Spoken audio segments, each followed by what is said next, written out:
Hello, BookTube, and welcome to part 11 of my science fiction ongoing videos. And this one's a bit late because I wanted to finish reading a book in order to do the video properly.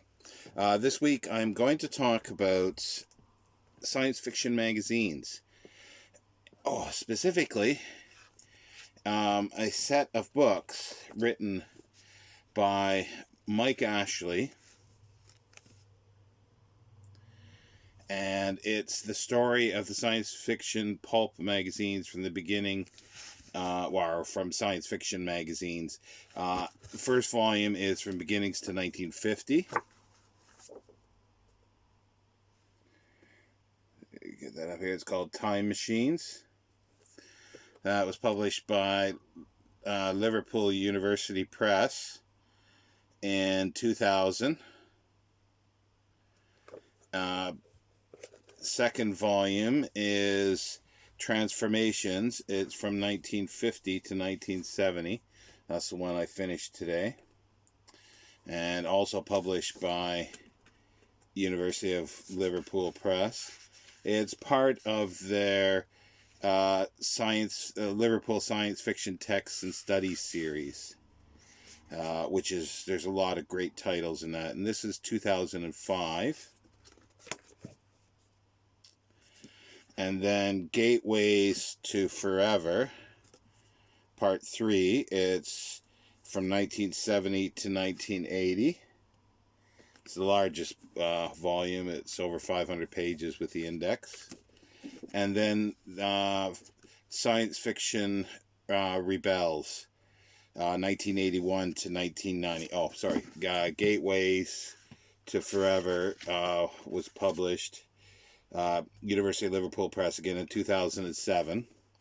And the final volume so far, from 1981 to 1990, Liverpool University Press, and was published just last year, 2020.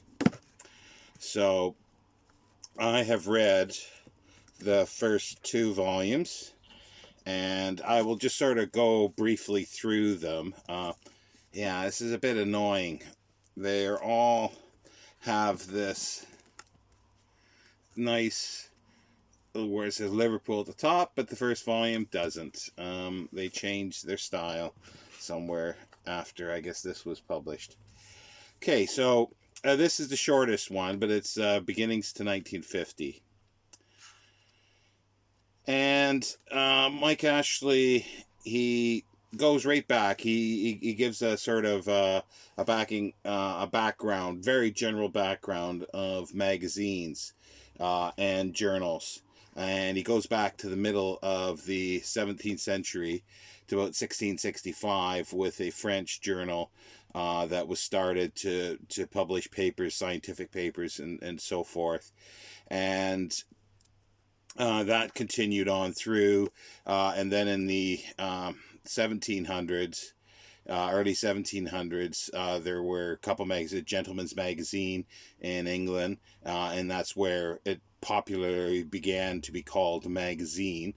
And then there was the London Magazine that started in the 1720s as well, a literary journal. And so it was the Gentleman's Magazine had literary material as well. And then throughout the 1700s, there was, in various countries, there were more magazines that were started, and there were periodicals started in sort of revolutionary America and in colonial times and pre-revolution, and in Britain as well, as I say, the London Magazine, Gentleman's Magazine, and then into the 1800s, more and more started in the United States of America, in Britain, all over the world, and around mid-century, in the United States, they started. It's all like he classes it as sort of a magazine. It's the dime novels, which were they came out periodically, and they would have like a big mainstay of them was Western stuff, but also fantastical fiction. And in the UK, in Great and England, there were the Penny Dreadfuls that started a bit later, uh, and they all had occasionally science fiction type material in it, fantastical fiction. And then there was a proliferation of magazines in the late 19th century, like the Strand magazine, Cornhill magazine, Pearson's magazine. A whole bunch of these started up, and again, there were a lot of material that was published, science fiction type material that was published. And then around very late 19th century, the Muncie magazine sort of started, like Argosy and stuff like that, and they started really the pulps, the pulp magazines. It was a magazine that was made of inferior paper, like pulp paper. They were roughly 7 inches by 10 inches. That was the general size of them, but they did vary. And they catered to, they were cheaper and smaller in size. They weren't the slicks, as they call their glossies, the better paper that the other magazines had. And they again published a lot of fantastical fiction, a lot of stuff like Edgar Rice Burroughs later, in the teens, the 19 teens started publishing in these magazines. But also too, as about 1911, 1912, an immigrant to the United States, Hugo Gernsback, started. Well, he found, like, he was interested in electricity and electronics and things like that, and he found that the American public didn't really know too much about this, and he wanted to do a variety of things. He wanted to build and invent things, and he couldn't get material. So one of the things he did was he started a company to import gadgets and things like that, but he also started magazines, electronic magazines type things, and in throughout these he wanted to educate, and he used fiction to educate, science fiction. And he continued doing this while the other magazines were putting out science fiction type stories. And then in 1926, he started his own, specific magazine. This is a facsimile, obviously. Amazing Stories. This is the cover of the first issue. And it had basically reprints mostly by H.G. Wells, Jules Verne, Edgar Allan Poe, and he started getting new material. Like there's George Allen England in here, Austin Hall. Started getting new material, and he called it science fiction. And he started this, and then he started some other magazines soon after. Now his idea was that it had to be, it was sort of the gadget era of science fiction in these magazines. Up until this point, there were only a few magazines occasionally that would have like a special issue that had all fantastical literature. So this was the very first all science fiction magazine. And but he needed it to be, grounded in science and what is doable. So it made for stodgy stories a lot of times, and a lot of exposition on scientific things, and it was a bit stodgy, but it was something that was new. And with the Frank R. Paul, I got that name correct, I think, covers, they were quite alluring, and it sold. But he also found that other thing, like, it went from that to fantastical sort of science, super science stuff. And Doc Smith was starting to write, and he started doing these, space operas. He was the beginning of space operas, so that became popular. And it sort of, it downgraded the ability of science fiction. It became very, very simple, and sort of superhuman type people, or the hero, one person against civilizations or the world, and winning out, and there's always a woman in distress and this type of thing. So that's the kind of thing that was sort of happening at the turn of the 20s into the 30s. Other magazines started. He started other magazines, but he was sort of kicked out of all these at about 1929. And then in the early 30s, Amazing Stories, T. O'Connor Sloan started the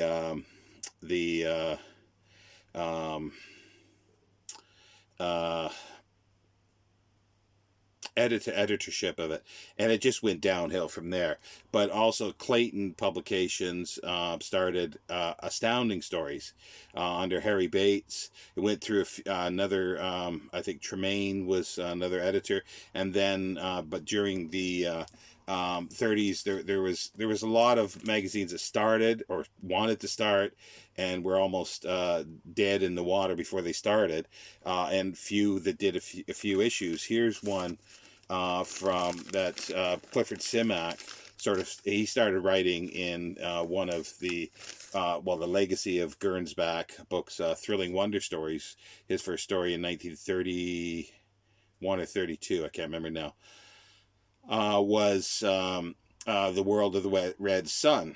And then he sold a few other stories, but then he got tired of doing this because the pay was so low, and it'd be magazines that would accept stuff and then disappear.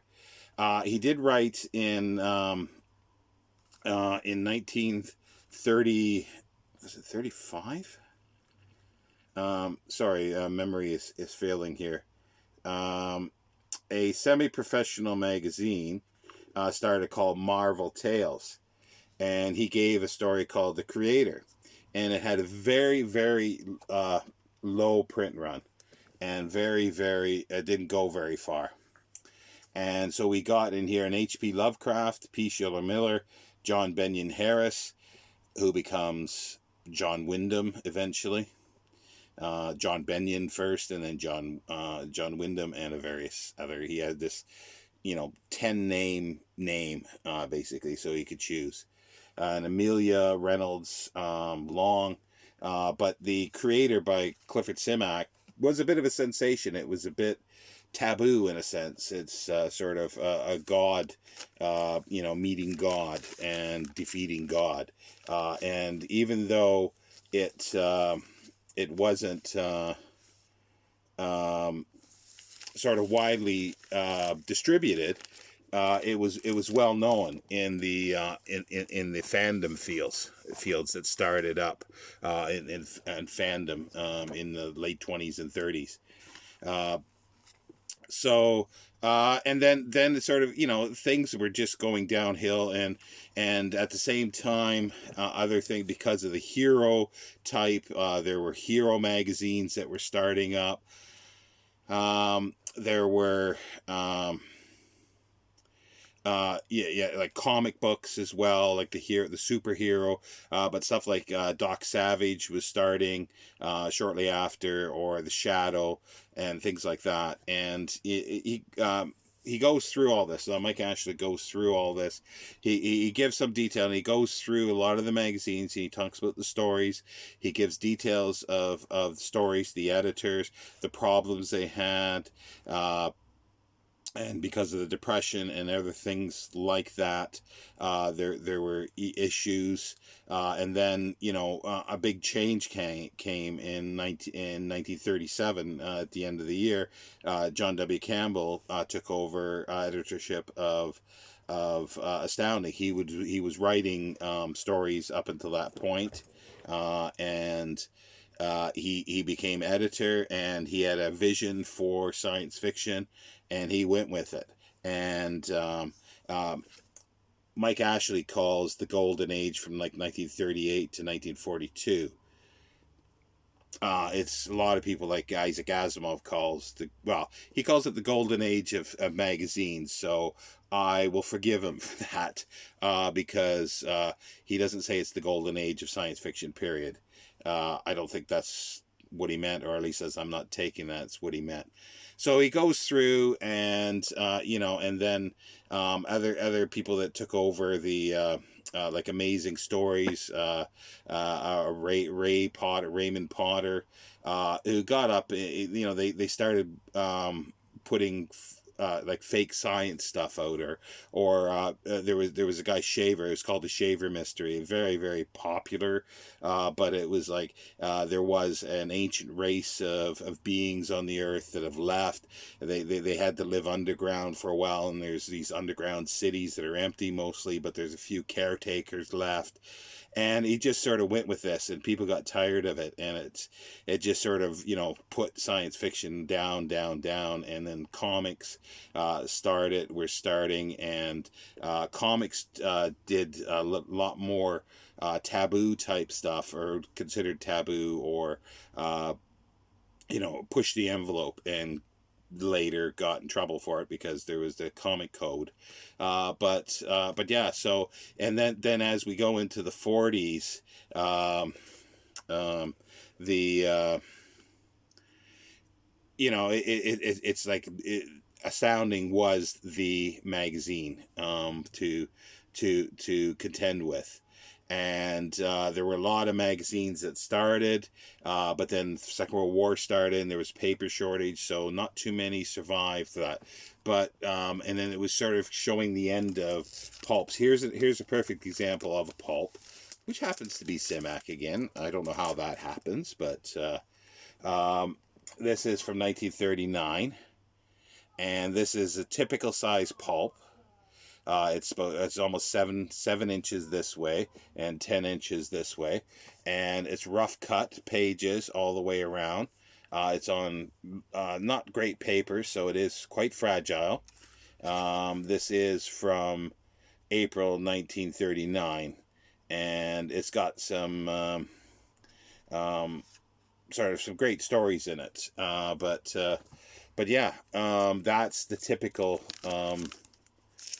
That's the very typical pulp magazine, stereotypical pulp magazine. And but by the time the war was over, the Second World War was over, the pulps were losing ground. And a lot of stuff by time late 50s, but they didn't really die out until the 50s, and that's in the second volume. And he talks about other magazines that start Analog continued, but then it went down to digest size, and here's sort of 1950s ones. They're smaller, and then they eventually even got a bit smaller at times. This is but they're no longer pulp paper. See, this is early 60s, but in the 50s they were a bit bigger, and they experimented with different colors until finally, and it was like it started with Astounding started out with Clayton Publications, and then on 33 it was bought by Street and Smith, and that's where it stayed up until the 60s, and there were some changes there, but I'll get to those in a minute. But also in the early 50s, a new magazine came on the market, which sort of, in many ways, stopped the golden age, but also, as Mike Ashley says in the second book, it started a new golden age, which was Galaxy Science Fiction. Started in 1950, in October 1950, and in the first, I don't have the first issue, but the first 3 issues have a novel, Time Quarry by Clifford Simak, and that was October, November, and December 1950, and but it had this unique. It was different from everything else, sort of the L shape, or the upside down L shape, but it was that has a Simak in again too. Operation Stinky. but it continued throughout. H.L. Gold was the editor. He was quite he had sort of a vision of science fiction too, like John W. Campbell, but he unlike Campbell um, fiddled with authors' uh, writings, their manuscripts, and changed things sometimes without them knowing, and all of a sudden they'd see it in and publication. But it started a new sort of golden age in the 50s, because like I say, after the Second World War, in the US, there wasn't, a lot of them died out. A lot of the magazines died out, but more started in the 50s. But in England, now coming back to England, during that time there wasn't much, and the first one really that started like professional magazine was one called New Worlds. The editor of that started it, I forget, John Carnell, and it started in like it started on like as a fan type thing, semi-professional earlier, but 1946 started.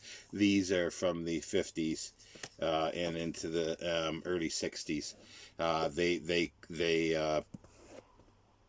did it, but during the 50s, like they had the restriction of paper too, and they couldn't bring in imports a lot of times, or when they did, they had American versions of magazines, but they were cut down versions like of Galaxy and Amazing Stories, until later they had the full versions of them. And yeah But instead of magazines that were proliferating in the 50s, early 50s, like in the States, in England here, it was the paperback sort of revolution. There was lots of paperback books that were, they went into paperbacks, a lot of science fiction. So magazines sort of struggled a little bit, but there was a few that continued on, and New Worlds was a big one for the 50s, and John Carnell was the big editor, and he edited a couple of magazines as well, like three, I think, at some point. And then going back to the United States, like the 50s again, the things that changed in the 50s was TV. So a lot of writers went for TV, but because of H.L. Gold, Horace Gold in for Galaxy, he was trying to get the best kind of writing, and a lot of people, and change. Even Campbell was changing, because he wanted to get away so much from the sort of space opera stuff, and he got into a little too much about this psi and telepathy and mind reading stuff, and that was his big hobby horse, and he loved stories like that. But also too, L. Ron Hubbard, and he backed Dianetics, L. Ron Hubbard's new sort of scientific religion thing, which sort of turned off a lot of science fiction writers. However, one of my favorite writers for the time in the 30s and 40s was A. Van Vogt, a Canadian science fiction writer, but he got caught up in this as well. But like later, in the 40s, after even though Campbell pushed the Dianetics, he did distance himself from it, but he alienated quite a bit. And then H.L. Gold, like there was a lot of writers that couldn't make the grade or change for the new way of writing science fiction, so they sort of disappeared, or they went into these other areas of the ones that did continue, and Amazing Stories still continued at that time throughout the 40s and even into the 50s of space opera stuff, and especially until the I think it was late 40s that or was it 50 or beginning of 50 that Raymond Ray Palmer continued, and he just flogged this the Shaver mystery, Richard Shaver, and just continued with that kind of thing, and it turned off a lot of people, and it began to, as I say, the circulation really hurt because of that as well. But it struggled on. Amazing did struggle on, and then by this time most of them were into digest size, and there was other magazines that were started shortly after too. If it started as well, and then it was bought. It was sort of became a sister magazine to Galaxy.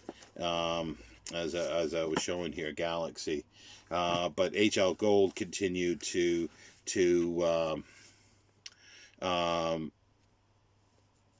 edit Galaxy, and I think he was did If as well, and maybe a couple other things. Damon Knight did Worlds of If for a while. These are from the 60s. Yeah, this is mid 60s of Worlds of If. And that time it would have been Frederick Pohl took over for a while, but this was Fred Pohl. Frederick Pohl was the editor for the mid 60s ones here that I've got. Because he took over in the 60s, but and he changed a bit of stuff. He started bringing in new writers for this, but the 60s also saw a very big change, and it started with this New Worlds. Not specifically this New Worlds, because it was not John Carnell. It was Michael Moorcock who took over in '63, late '63, and he ushered in a new wave of science fiction, and it was sort of breaking down barriers. He didn't really like science fiction. He wanted, I guess, speculative fiction, and he sort of wanted to blur the areas between genres and sort of do postmodern stuff. And they got a lot of, they did some stuff that was sort of banned. It was banned for a while, but the magazine really struggled. There was hardly any for New Worlds. There was no backing by the publisher, because by that point, a publisher, it was sort of rescued.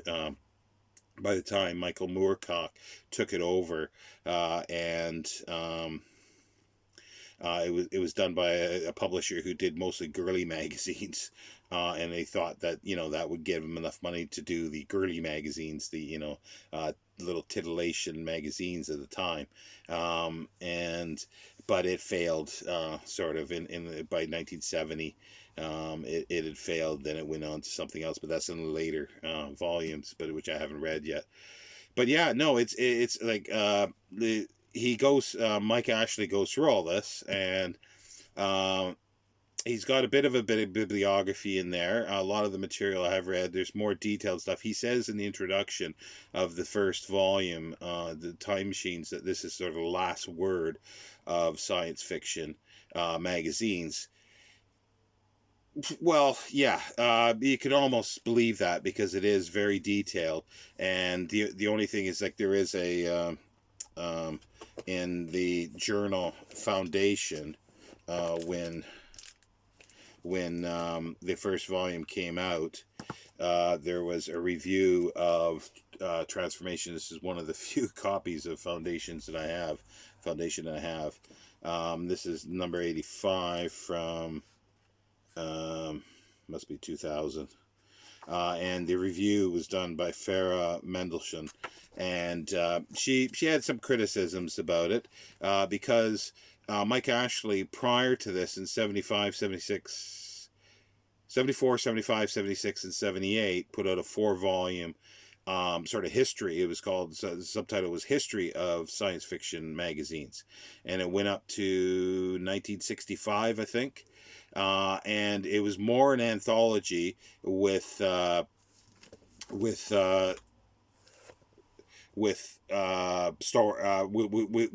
commentary and appendices.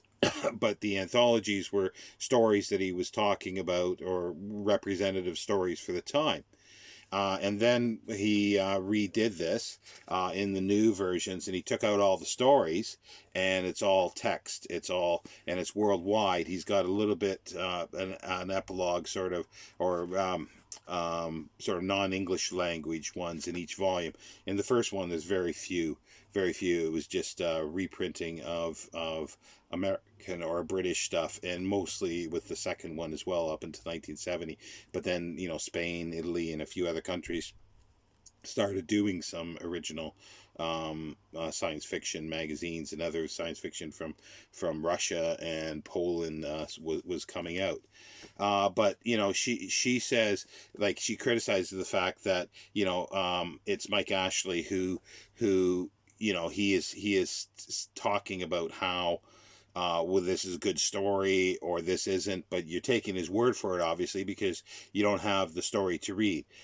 She's saying that you need the other ones to read the stories, but he refers to so many stories you would need. Like, some of them have never been reprinted that are in the magazine, so you'd need a good collection of magazines to read all the stories, and it would take you a long time to read all the stories that he's referring to, or all the authors. He does, in the back here, he gives a appendices, summary of science fiction magazines, and he gives the the beginning part is the publisher, the editors for the years, and then he's got a chart with like all the publications for that year, what month that was put out, if it then went bi-monthly, and he talks about that.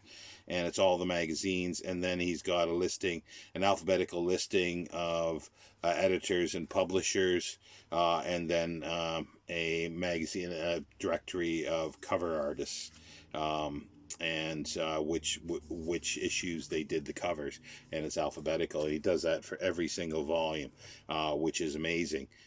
But yeah, so to me that wasn't a great criticism. But the other thing is, she mentions that he mentions John Benyon Harris several times, and doesn't say finally. He says that it becomes John Wyndham.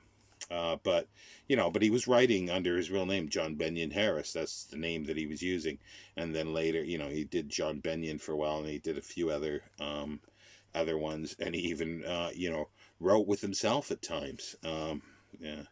Because there was two authors on there, but they're both John Benyon Harris or John Wyndham. And the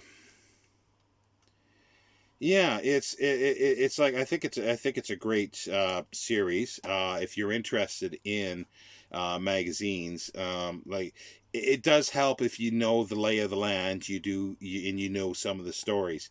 The thing is that he throws in a lot of great stuff that. Well, actually, before I get to that, I wanted to show, because I was saying, Amazing Stories sort of was going downhill there for quite a while, but then it changed, and in the mid 60s there was a new editor, Celie Grossman, who then married, and it was Celie Lally, I think it is. But there's some here from the mid 60s that she edited, and they're a lot better stories. Like, this has Randall Garrett, an SF profile of John Wyndham, Kingdoms of the Star by Edmund Hamilton, James Schmitz, and sort of better stories, better looking too. They're all digest size, and so that changed, and I wanted to get back to when in the early 60s, Analog changed, got a new publisher, Condé Nast, I think it was, that bought it, and they wanted to make it into a slick magazine a little more, and they made large format. Didn't work. John W. Campbell didn't like it, so it was put back to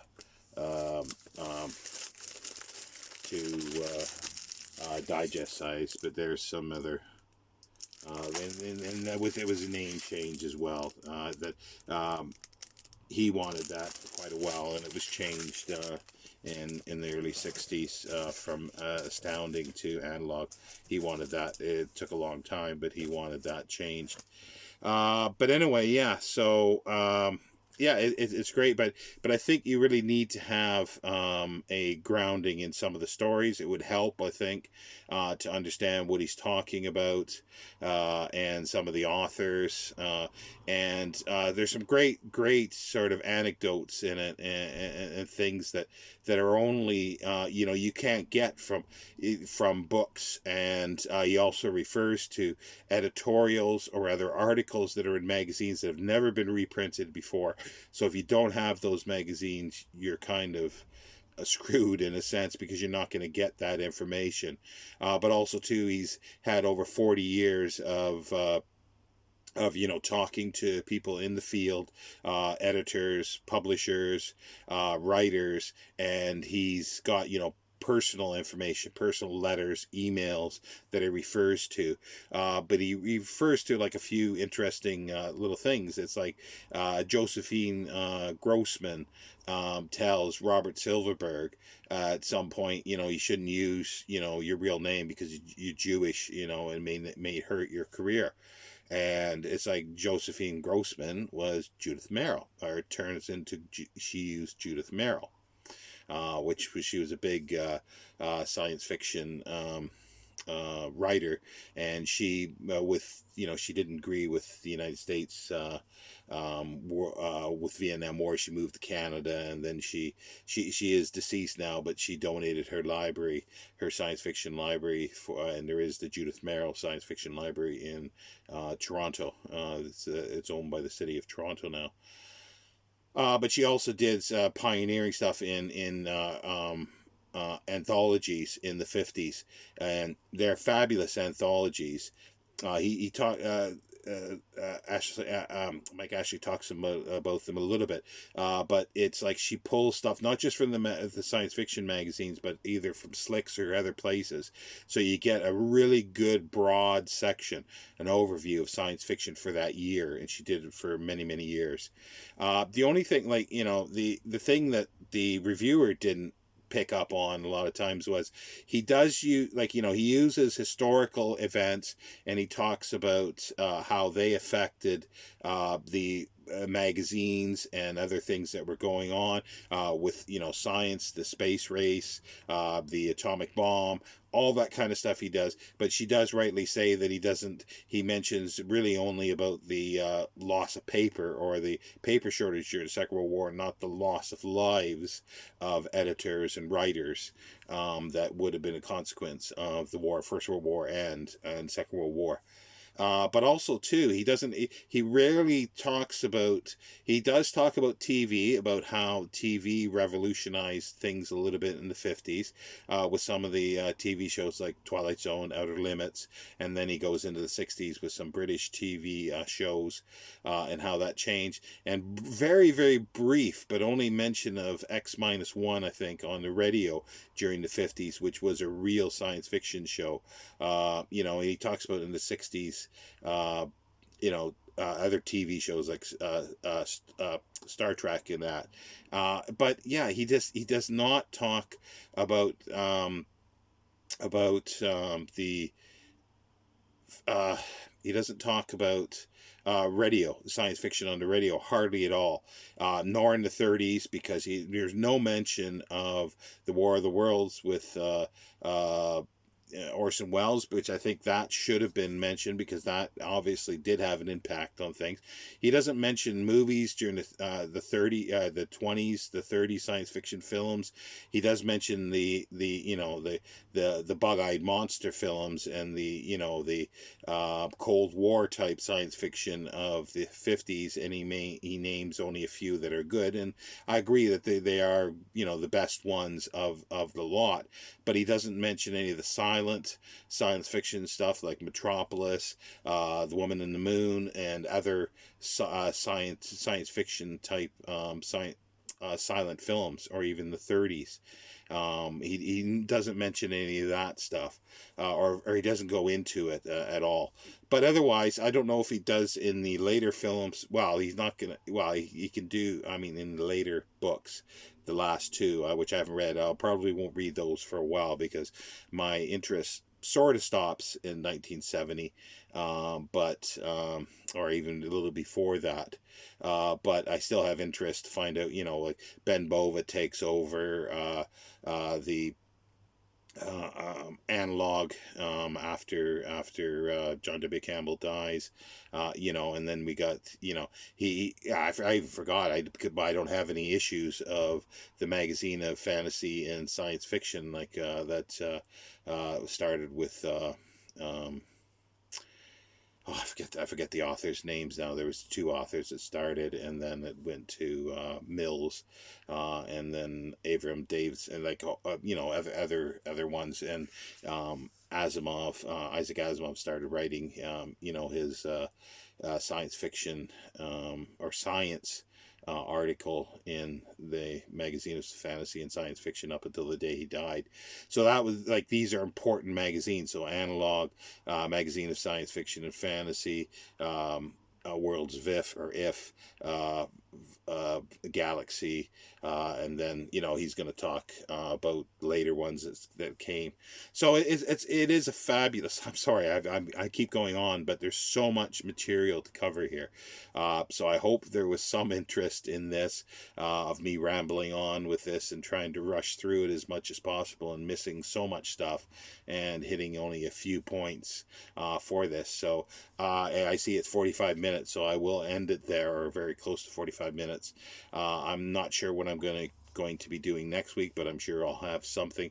I think I will go into more detail of some of the magazines at some point when I get my books here, with more detailed stuff about the magazines, and I can show a little more detail of some of the magazines, like maybe Amazing or Analog or Galaxy or a magazine of fantasy and science fiction or what have you. Then I can show a little more detail, and specifically, rather than trying to do sort of from 1926 to 1970 period in a few minutes. Anyway, take care, BookTube. I hope everybody's well, and I will see you next time.